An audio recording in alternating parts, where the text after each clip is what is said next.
Hi, I'm Tim Cain. And I'm Jim Vorel. And this is a rare video version of the Tim and Jim Radio Hour. Only we won't be doing this for an hour. We just wanted to give a quick wrap up of thoughts about Celebration, maybe some best and worst, and just a few thoughts. The first thing that I want to say is, you know, every year we end up running a story of someone saying it was the best ever, and I don't know who's saying that or who is saying that to anyone and why they're saying that. It wasn't the best one ever. It wasn't bad, but there was nothing to me that indicated that this was spectacular in terms of attendance or artistically or in terms of crazy things that happened. It was an event. It was fine. But why don't we just back off just a little bit on the hyperbole and talking about how fantastic the thing Well, you know, was. it's all got to be absolutes. You go on Twitter, and the only people mentioning Celebration are either the people who are hyper fans of it or the people who are saying, I'm not going downtown because stupid Celebration's in town. And yeah, and it's not just Twitter, man. I saw that on Facebook. The column that I have that's running Friday addresses a degree of some of the things about Celebration that came about on social media. All that said, I think there's a lot more good to say about this year's event than there was bad. The weather was starting with the weather. Yeah, I mean, you know, as we sat and anybody who thought about last year's weather, and the story that I've told repeatedly, and I'll tell it again, so we've got it on video for the record, after the celebrity portion of the hot dog eating contest last year, in which you participated, I was, after that split up, I went over and leaned against Doherty's because I just needed support. And you came over next to me, and at one point I remember turning to you, and I had looked down 3 blocks away is the Herald and Review building, 3 blocks from Doherty's. And I remember turning to you and saying, I'm not sure I can get back there. I'm so hot, I'm so tired, I'm so devastated. I remember we never had that problem. That same night, I think that was the night that the Mummies were there, and that same night, No, we were. it was the year before was Mummies. Oh, that's right. Yeah. Well, that Mummies night, that was brutal. Allison had to be like taken away from the Mummy show before it was over. Taken back to we had a couple of years of really nasty, warm, muggy weather. You know, whereas at the 25th, they got everything they could have asked for. The weather in the 25th, to my memory, was even more pleasant because it never got as warm and kind of humid in the afternoon at the 25th compared to what it was this year. But still, this year, it was really, really nice. Yeah, there were no excuses to be had except for the very brief rain showers on Friday. I mean, other than that, if Celebration can't have made a profit on this year, then what else could be happening? Exactly. What more could you hope? What more can you reasonably expect from weather, at least? You know, and particularly given that this year they had the cushion going in, knowing that they had already made money on the Here Come the Mummies show at the Lincoln Theater, and that they were really doing well as a result of that, and kind of hit the ground running as the weekend started. What was the Let's start with the worst first, or low points first. Was there a low point for you? Low points. Because I've got one straight out of the box. Foghat, I was disappointed in you. Yeah, you were. I mean, I was, and not for any reason other than that the vocals are weak, which I guess I knew because I've got albums that they've recorded with this lineup, and I don't like the vocals.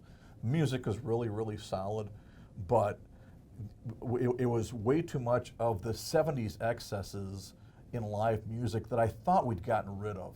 When Roger Earl started playing a drum solo, I thought, aren't we done with these now? I mean, hasn't every drum solo that can be played been played? So unless you're going to do something like what Here Come the Mummies do when they come into the show, or the breakdown in the middle of the set, where it's not just a drum solo, it's a percussion solo, and it's melodic, and it fits in, and there's a flow, and it's not just a case of Foghat, where everybody tosses down their instrument, and then you got a guy playing paradiddles for 5 minutes. It's like, no. And then the wheedly wee endings. I'm so sick. I was so sick of that when you, I always called it Uriah Heep endings because that was how Uriah Heep ended all their songs with a 2-minute chord and the drummer crash and everything, and the guitar player going bang, bang, bang, and then all of us had a chance to applaud it. And in the 70s, most people were so stoned that they thought, well, that was fast, so that was fine. I mean, we weren't that stoned at Foghat. So we're you know, there's a picture of the internet on the internet now of you and I that Allison Petty took at the Foghat show, and the comment that I put on Facebook was that you and I had a chance to discuss our coverage and pose for the picture and plot the takeover celebration, and we also wrote a short film while Foghat played the final note of Driving Wheel, which isn't that good a song to begin with. And I don't know if they were spreading their stuff out, so they played different songs in the second set and still into a slow ride, but it was really disappointingly dull. Now, what were the things that I saw that I mean, I don't care much for tribute bands that aren't going to do any more than play the songs. That said, what I heard of Heartache Tonight, a tribute band dedicated to Eagles music, Right. They were pretty good. They could have done 3 hours of songs that you recognize. which the guy told Jim when he interviewed, and I said I actually went through and counted up, and the Eagles didn't have 3 hours of music period total. So I didn't hear anything that was really that it was really bad, but I heard that I wasn't there, but I heard that Stacey Fry's show didn't go over all that well with some Okay. people. Okay. Had some negative things. Naughty by Nature was crazy. That was people were having fun at that show.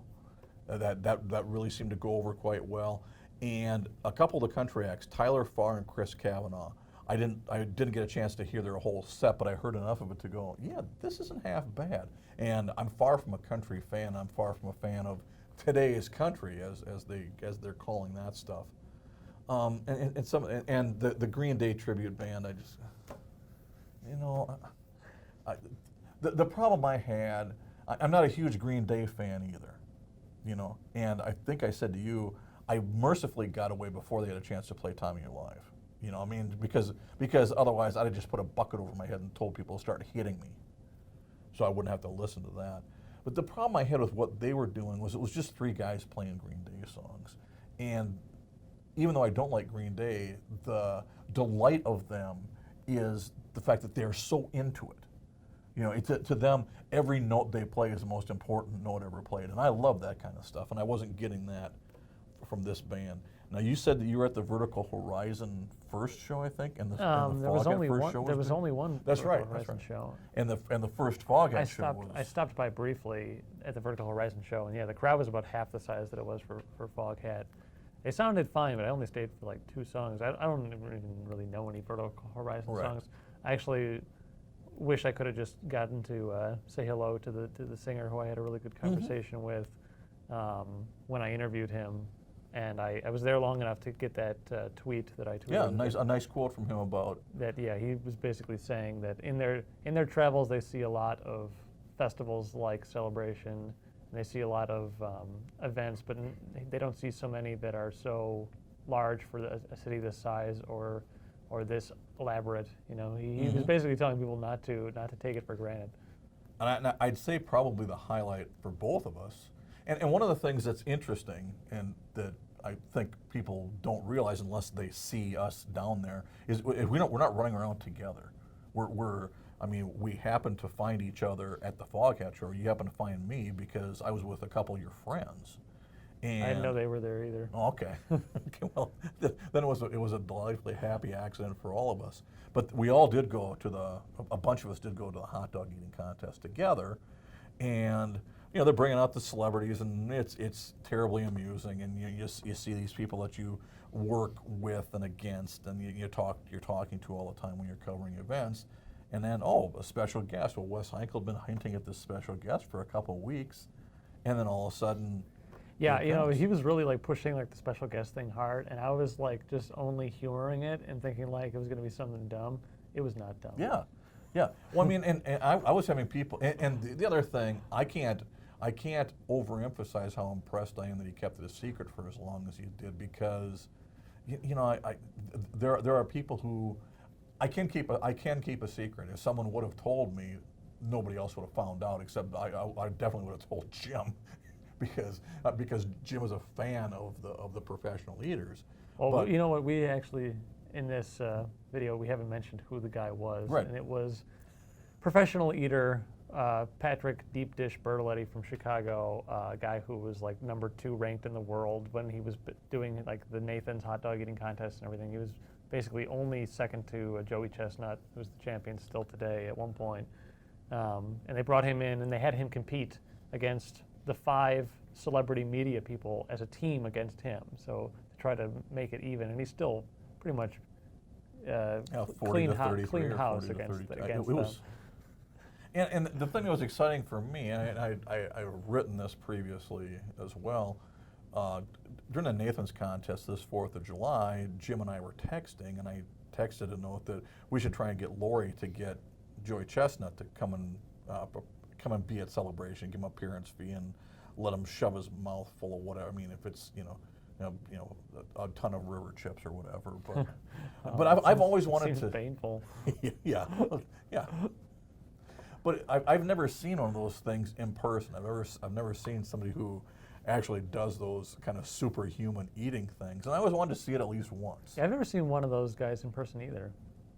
And now we both have, and it was a result of Decatur Celebration, something that we both covered really intently for the last 4 years. You've been doing it now, and I've been doing it since 2000, and was going since I moved here in '88, and all of a sudden here, this is the first time that you get a chance to see something like that at Decatur Celebration, and it was easily for me the most buzzworthy and most spectacular thing at the event this year. When I talked to Bertoletti afterwards, he was impressed by all the other random like competitive eaters I knew that I was mentioning, because he said he was ranked at this number, and I was like, so it was like you and then Notorious B.O.B. Bob Shout and Tim Eater X Janice, and he's like, wow, you really know all this stuff.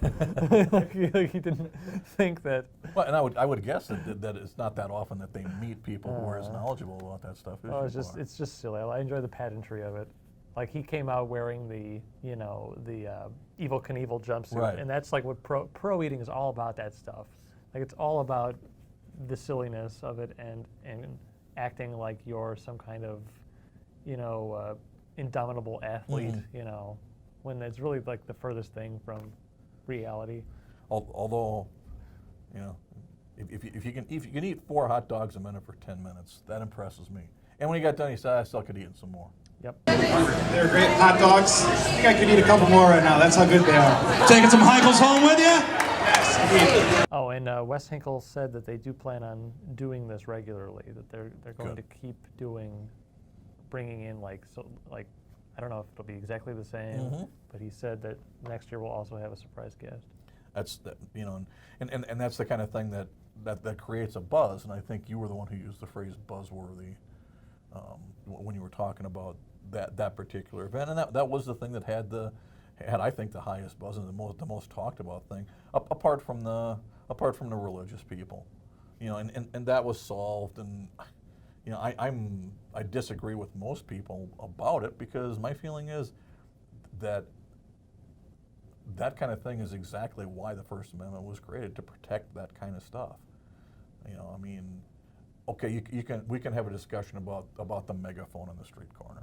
You can maybe take away the amplification, but I didn't like anything I saw on any of the placards, and I didn't like what I heard the guy saying. But the real test of your belief in the First Amendment is if you're willing to defend what somebody says if you really disagree with it. I never actually saw any of those guys, but I heard that it was connected with that Baptist stand that was by the North Street stage. Yes. And then I noticed that Baptist stand wasn't there on Sunday. Yes, they left. I can't nail down precisely what happened. The minister from that church has said in other interviews that Celebration dismissed them. Celebration, people I've talked to have denied that, but there's any number of people who could have said any number of things that were taken any number of ways. They weren't doing like it was different at the actual like Baptist stand. They were giving out little note cards Okay. with stuff on them, but it wasn't. They weren't protesting or making a scene. I guess you could say. Yeah, the only thing that happened is I walked by at one point and someone put something in my like literally put it into my hand and said, "Read this when you have time." So all indications are we got another one next year, and I think the best thing we can hope for out of all of it is that the weather is as pleasant. And more mummies. More mummies. Wouldn't mind the mummies being back. Wouldn't mind the mummies in Celebration being a more permanent marriage, and a show at the Thursday night show at the Lincoln kicking off Celebration. That's kind of the adult version of the carnival. So in the meantime, I'm Tim Cain. And I'm Jim Vorel. Catch us in the paper, catch us on the podcast. We might even do this video thing again once in a while if you like bribes us with candy and stuff.